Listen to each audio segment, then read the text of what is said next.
Projected төслийн удирдлагын хамгийн анхны подкаст. Төслийн талаарх таны мэдлэгийг дахин нэг сэрүүлнэ. Сонсогчдод өнөөдрийн мэндийг хүргэе. Бизнес радио 98.9 PMI Mongolia chapter хамтран бүтээж байгаа Projected podcast-ийн ээжид дугаар та бүхэнд хүрч байна.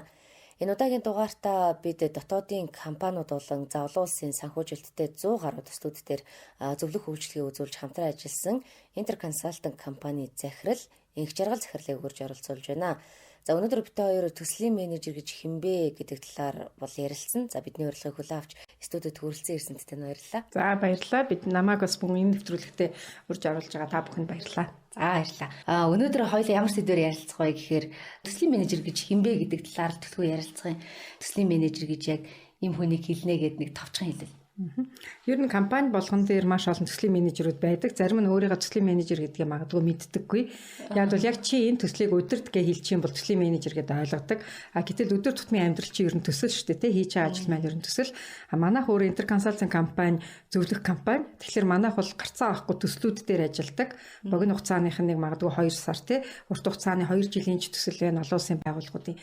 Тэгэхээр энэ дээр яг нөө төслийн менежер гэдэг яг албан тушаалтан томилогдож төслөө менеж буюу удирдах явдаг. Зөндөө олон тодорхойлол байгаа. Тэрийг хэлээ яг зөв би маш товчоор юу гэж хэлэх вэ гэхээр урдаа тавьсан зорилготой хүрч чаддаг. Хүмүүсийг тэр зорилгын төлөө хөдөлгөж чаддаг. Тэгээд өөрийн хүссэн юмаа хийлгэж чаддаг. Тэр хүнийг л төслийн менежер гэж хэлэх гээд байгаа юм. Маш өөрөөс бас их сонсголонтой шийдлээ.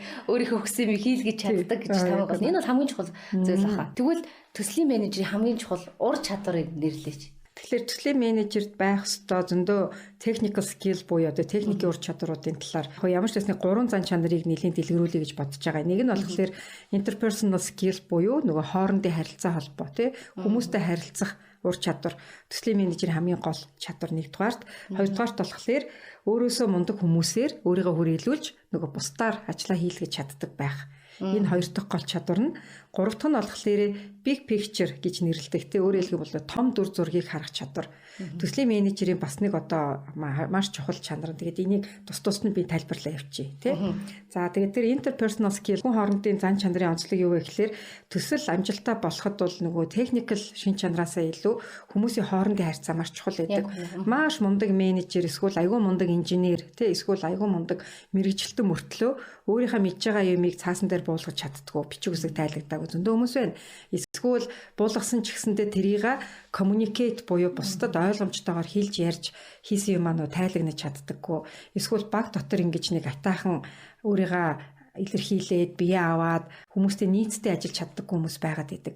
Тэгэхээр төслийн менежерийн гол чанар юу вэ гэхээр техникэл чанар нь дутмаг байсан ч гэсэн аль болох л одоо өөрийнхөө тэр зөв коммуникацийнхаа ур чадварыг ашиглаад чаддаг хүнээр нь өөрийнхөө чаддгүйг нөхүүлээд хийлгээд тэр олон одоо нэг чадварлаг хүмүүсийн зөв удирдах хоорондын одоо синержи гэж ярьдаг уялдаа холбоог үүсгэж төслийг амжилттай байгуулах тэр бол аягүй чухал гэдэг. Тэгэхээр альва нэг юм дээр би ч гэсэн яг ингээд төслийн менежер тухайн төсөл дээр консалтинг ажлынхаа төсөл дээр тавихтаа илүү одоо мундаг статистикч эсвэл мундаг зах зээлийн судлаач гэхээсээ илүү арай нэг юм лидершип нь хөгжсөн бусдаагаа нэг зөв харилцдаг, бусдыгаа удирдах манлайлж чаддаг тийм хүнийг төслийн удирдагчаар тавьдаг юм. Хоёр дахь нь бол тэр төрөө хэлсэн нэг өөрөөсөө мундаг хүмүүсээр өөрийгөө хүрээлүүлэх. Яагаад тэгэхээр үнэхээр харин тэр хүн ухаантай байж чадвал өөрөөсөө мундаг хүмүүсийг ажилд аваад өөрийнхөө хийх гээд байгаа юмыг өөрөөсөө мундаг хүмүүсээр хийлгэнэ гэдэг чинь л тэр төслийн менежер ч юм уу одоо нэг юм тодорхой эсвэл компани захирлч гэсэн сайн хэрүүл төслийн менежер шүү дээ удаан хугацаанд л төсөл байгаа байхгүй юу. Тэгээд бас нэг хамгийн гол чадвар юу вэ гэхээр ялангуяа манай консалтинг дээр маш харагддаг л да. Бид нар жишээлбэл төслийн тэзүү бичдэг за зах зээлийн судалгаа олон улсын томоохон төслүүд дээр удаан хугацааны төслүүдээр ч гэсэн байгаа. Тэгээд төсөл гэдэг чинь эхлэх хугацаатай, дуусах хугацаатай, scope of work буюу ажлын даалгавартай, хийх ажлын цар хүрээ аягүй тодорхой байх хэрэгтэй. Гэтэл түгээмэл тохиолдог алдаа ялангуяа тэзүү бичиж байхад одоо зарим ингээл айлуудын тэзүү энэ харж байхад ертөнцийн түмэн шидийн юмыг цуглуулаа бичсэн. Авцалтай байхгүй. Өөрөөр хэлэх юм бол нөгөө big picture гэд миний хэлээд байгаа альва нэг юмны нөгөө том дүр зургийг харж чадаагүйгээс болоод төсөл гэхлээр 9 шидийн юмны цуглуулга гэд ойлгочдөг. Үгүй шүү дээ. Тэзүү гэдэг юм дотор чинь жишээлбэл зах зээлийн судалгаа, өрсөлдөгчийн судалгаа, тухайн бизнесийн тэр хийж байгаа шинэ проектын тухай тодорхой мэдээлэл, санхүү, риск анализ гэдэг аюулгүй олон юм багтдаг.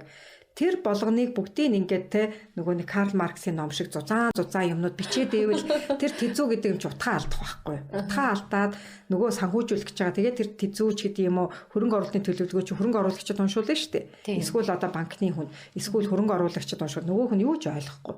Тэгэхээр төслийн менежер буюу одоо аль нэгэн байдлаар эсвэл тэр цаасан дээр бууж байгаа тэзүү, эсвэл тодорхой нэг хийгдэж байгаа тэзүү төсөл тэрийг удирдах байгаа хүн гол биш юмнасаа ялгах чадвартай. Тэгэд яг тэр нөгөө том дүр зургаа алдахгүй жижиг сажиг юмныг зүгээр хайр найргүй хаях хэрэгтэй байхгүй. Хаяал за энэ бол манад хамаагүй гол нь энэ байна. Энэ ажлыг би хийхгүй энийг хийн. Тийм эрт зориг бас айгүй чухал. Төслийн scope of work буюу ажлын даалгавар гэдэг үнэхэрийн чухал ажил хийж идэг. Бас ингээд анзаарахад яг энэ олон төслүүдээр ажиллаад харахад төслийн захиалга өгж байгаа байгууллагын ур чадвараас айгүй харагдаг байхгүй. Заримдаа жишээлбэл маш том судалгаа хийх гэжээж ажлын даалгавар нь 2 хувилбар. Тэгэнгუთ тэрэнд нь нөгөө айлууд нь эргэж юу ч асуухгүй үний санал өгсөн ч байх шиг тий. А гэтэл тэр 2 өгүүлбэрт чинь юу хийх гэж байгаа нь айгүй тодорхойгүй. Дараа нөгөө маргаан гарах байхгүй. Тэр 2 өгүүлбэр чи би ингэж ойлгосон шүү дээ гэд би 2 хуудас юм өгчөж болно. А нөгөө хүн чинь 2 өгүүлбэр надад ажлын даалгаврыг өгчөөд 200 хуудастай ийж бүрэн судалгаа хүлээгээд ээж болно. Тэгэхээр аль талдаа л энэ нөгөө нэг тий төслийн цар хүрээг тодорхойлох том зургаар эцсийн үр дүнгээ харна гэдэг ур чадвар айгүй чухал. Ер нь тэгвэл төслийн менежер онлайн мэдлэг хэрэг чухал юм байна. За ер нь айлч ажил дээр тийм байдаг шүү дээ. Яг практикээр гараад ихээр өөр байна. Онлаас өөр юм а гэдэг. Төслийн менежер тэгвэл онл чухал уу? Чухал байлгүй яах вэ? Төрөний миний хэлсэн жижиг компани, дунд компани байж агаад тодорхой яг нөгөө мөчлөг дээр ирээд гарцаа авахгүй томрох хэрэгтэй болдог. Томрохын тулд онлайн мэдлэг зайлшгүй шаардлагатай. Тэгэхээр одоо ер нь том жижиг гэлтгүү компаниудаа төслөөс төслийн хооронд ер нь хэрэгжиж явж байна. Тэгэхээр ажилтан болон хүссэн хүсээгүй энэ төсөл гэдэг рүү орох шаардлагатай болж байгаа. Тэгэхээр энэ төслийн менежер болохоор өөрийгөө хөгжүүлж байгаа залуучуудад та бас ямар зөвлөмжийг өгөх вэ? Тэгээ яг зөвлөгөөнөөс өмнө би зүгээр нэг кейс ярих гэж бодож байна. Нэг тохиолдолд тэр юу гэхээр яг би өөрөө нөгөө зөвлөх компани учраас одоо өнөөдөр бараг 100-аад компани дээр ажилласан байж байна. Тэгээ би ч баха манай хамт олон томч төслөө, жижиг төслөө, том компаниуд, Монголын бүхэл том компаниудад бид нар ажиллаж байсан. Одоо Monos, Approach гэдэг юм уу, MCS-ийн компаниуд, за тэгэл оюутлогоо тий жижиг компаниуд бас байгаа. Тэрэн дээр юу харагдаг вэ гэхээр компани том жижигээс өөр шалтгаалаад тухайн одоо эзэн эсвэл тухайн захирлын тэр шин юм төслийг хэрэгжүүлэх одоо change management гэдэгтээ өөрчлөлтийн агаарыг компанид оруулах тэр чин хүсэл аягүй чухал байгаад идэгин. Тэгэхээр тэрийг яг хийхин тулд яах вэ гэхээр зөвлөх бидний хамгийн гол хүсдэг юм бол чи зөвлөгөө өгөөд явсны дараа тэр компани өөрчлөгдсөн байх ёстой. Хэлсэн имийг чинь нэвтрүүлсэн байх ёстой. Цаасан дээр буулгасан имийг чинь амьдрал нэвтрүүлсэн байх ёстой. Ерөөсө тэр тэгээд анханасаа зөвлөх үйлчлэгээ үзүүлэхдээ монголчууд яг монгол компаниуд дээр тэр өөрчлөлтийг нэвтрүүлж чадна гэдэг дээр бол ерөөсө хамгийн том асуудал байдаг. Өөрчлөлт нэвтрэхгүй байгаа гол шалтгаан нь тэр нөгөө өөрчлөлтийг хүлээж авах чадваргүй, суралцах чадваргүй, онлайн мэдлэггүй ч гэдэг юм уу тийм хүмүүс ингээд нөгөө гацаагаад идэг төслийг хэдийгээр удирдлагын дэмжиж байгаа ч гэсэн дунд чадны хүмүүстэйгээ ингээд нөгөө тэмцэлтэж тэрийг нэвтрүүл энийг тэг гэжсэн одоо нөгөө өөрөг олигтой өөрөг чаддгүй ч юм уу тэрнээс болоод гацаад идэг. Тэгэхээр амжилттай төсөл хэрэгжүүлье гэх юм бол нэгдүгээр тэр одоо хамгийн дээр байгаа эцэд энд бол нөгөө тэр төслийнхаа ард бүрэн зогсож явах хэрэгтэй. Хоёрдугаар энэ төслийн хэрэгжилтийг нөгөө дунд чатны менежерүүдийн KPI гүйцэтгэлийн үнэлгээтэй холбож өгч хөшөөрөг өгөхгүй бол ер нь зүгээр сууж хамгийн амархан штэ тий. Тэгээд залуучуудад юу зөвлөх вэ гэдэг чинь штэ тий. Одоо нэг актер зөвлөх нь ч юу юм. Тэгтээ тодорхой хэмжээр бас нэг олон жилийн туршлага байна. Нэгдүгээр сайн төслийн менежер байгвал хувь хүнийхээ ур чадварыг сайжруулаа. Чи мундаг программист байж болно тий. Эсвэл чи хамгийн мундаг одоо олимпиадын аварга байж болно. Хамгийн мундаг хиймч байж болно. Гэхдээ хүнтэй харилцах чадвар байхгүй, дээрээс нь тэг хүмүүсийг ойлгодоггүй, ур чадвар өндөр байх тусам их сонир хамаарал ийдэг шүү дээ. Би тэрийг шинжлэх ухааны хамаарлыг бол мэдхгүй зүгээр зөндөө уншиж байсан. Ур чадвар өндөр байх тусам багаар ажиллах чадвар айгу таарав. Өөрөөр хэлбэл ингээл нөгөө өөрийгөө мундаг гэж бодцсон те миний л зүгэл хурал энтер хийхэд ч гэсэн зөвхөн өөрийнхаараа л зүтгэдэг. Бусад хүмүүсийг сонсох дургуй ч гэдэг юм уу. Тэгэхээр сайн менежер байгуул чи мэдээж сайн онлайн мэдлэгтэй байх хэрэгтэй. Бусдаасаа бас тодорхой хэмжээгээр илүү биш юм ахад дутуугүй мэдлэгтэй байх хэрэгтэй. Хоёрдугаар түрүүний яриадсан нөгөө хувь хүний ур чадвараа сайжруул. Тэр бол зарим хүнд зүгээр заяагдмал байдаг. Төрөлхийн тийм нэг communication skill сайтай хүмүүс байдаг. Хинч заагаагүй хахад ямар ч хүний те IEV-г олоо ярьждаг. Өөрийнхөө имийг эвтэйхэн зүтгүүлчдэг те. Доороо 10 хүн удирж яах гэхэд 10 хүний IEV нь олоод хамгийн максимум юмыг гаргуулад тэрийг нийлүүлээд төсөл болгоно гэдэг чинь тэгэл үнэхээр хувь хүний ур чадвартай холбоотой байдаг тий. За тэгээд дараагийнх нь нэг чадвар болохоор түрүүний хэлжсэн үгүй гэж хэлэх чадвар тий. Дээд удирдлагата үгүй гэж хэлэх хэрвээ төслөөс чинь одоо юу гэдгийг мөнгийг чинь катлах гэдэг байвал тий, хасах гэдэг байвал эсвэл төсөл дээр чинь байгаа хүмүүсийг цөөлөх гэдэг байвал эсвэл ямар ч хэрэггүй хүнийг шахаад байвал төслөөл амжилттай байгвал тэр чинь үрээд таны хүүхэд тахгүй, тэр эзний хүүхэд биш. Тэр төсөл бол таны хүүхэд. Хүүхдээ бойжуулахын тулд ээж хүүхдээ яаж хамгаалдаг вэ? Яг тэр шиг төслөө хамгаалах хэрэгтэй. За подкастын маань ээлжид дугаар энд хүрээд өндөрлөж байна. Тэгэхээр өнөөдрийнхөө ярилцлагыг дүгнэж хэлэхэд за төслийн менежер гэдэг нь бол төслийг эхлүүлэх, төлөвлөх, гүйцэтгэх, за хяналт тавих болон хаах явцдаа урдаа тавьсан зорилгодоо хүрч чаддаг. За багийнхаа гишүүдийг тэр зорилгын төлөө хөдөлгөж чаддаг, төлөвлөсөн ажлаа бусдаар хийлгэж чаддаг манлайлагч байх ёстой байна.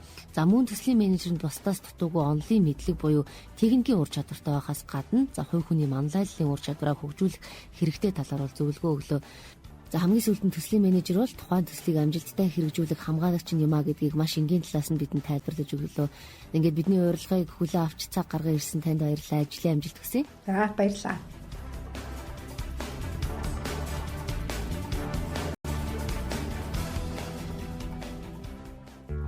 Projected төслийн удирдлагын хамгийн анхны подкаст. Төслийн талаарх таны мэдлэгийг дахин нэг сэрүүлнэ.